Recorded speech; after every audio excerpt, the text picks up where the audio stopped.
So, got another question for you today, Gary.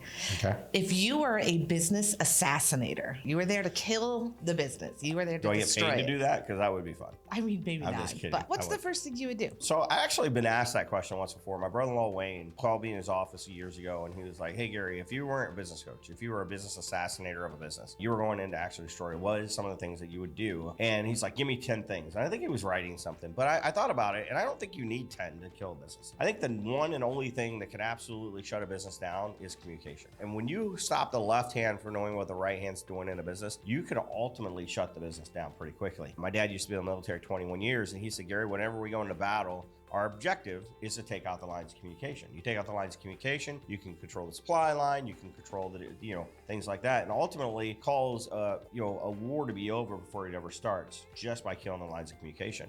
And I don't think a business is much different from that. And I think where we don't communicate properly in a business, then we create complexity, and that complexity will compound and grow to the point of hindering the business growth. And complexity shows up, and communication has to be really focused on when you're really growing from that 1 or 2 people company to that 3 to 4 people company. Susan and I, you've seen it, right? I was going to say, I think you explain it really well. It's like when the two of us started our business, Yeah. It's like roll over in the middle of the night and tell me what's going on or what kind of an update I need. Yet when we add that third person, it's like we didn't mean to leave that person out, but we just kind of forgot that we actually have to continue the communication lines down to someone else. I remember it was being vulnerable here. It was your sister, and Austin and your sister were our 3rd and 4th employees. And it was funny because they would both call and be like, "Did you guys decide to do this or do that?" And we're like, "Oh yeah. Sorry, I forgot to tell you about that."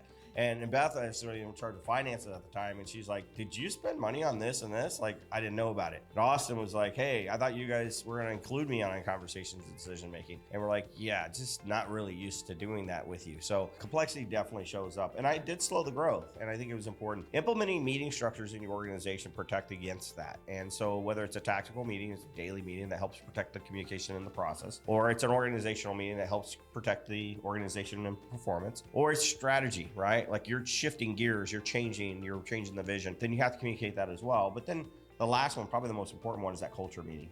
Communicating properly downstream throughout the organization across all channels that you are changing the business, you're enacting the vision, you are empowering people, you're promoting people. All those things have to be communicated properly.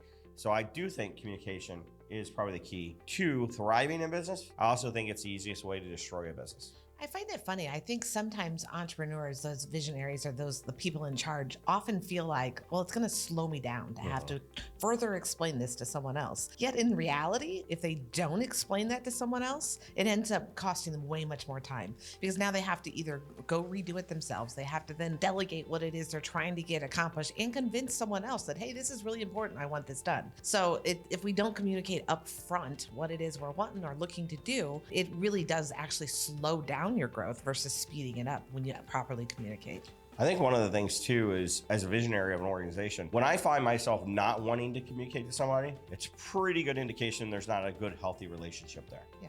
And maybe I have the wrong person on my team. Maybe I've put them in the wrong seat. But I need to reevaluate, why am I not communicating properly? Why do I not want to include them in it? Maybe they bring bad karma to our culture, or maybe they hurt us in a way. Those results of something in the past have now created some angst to me to communicate with them. So I think it's important to ask the question, why aren't you communicating? And is it about getting it done faster? Because I have found, I don't know about you, Susan, I have found that when we have the right people in the right seats in our organization and we communicate properly, we go so much farther and faster than we do it or try to do it on our own.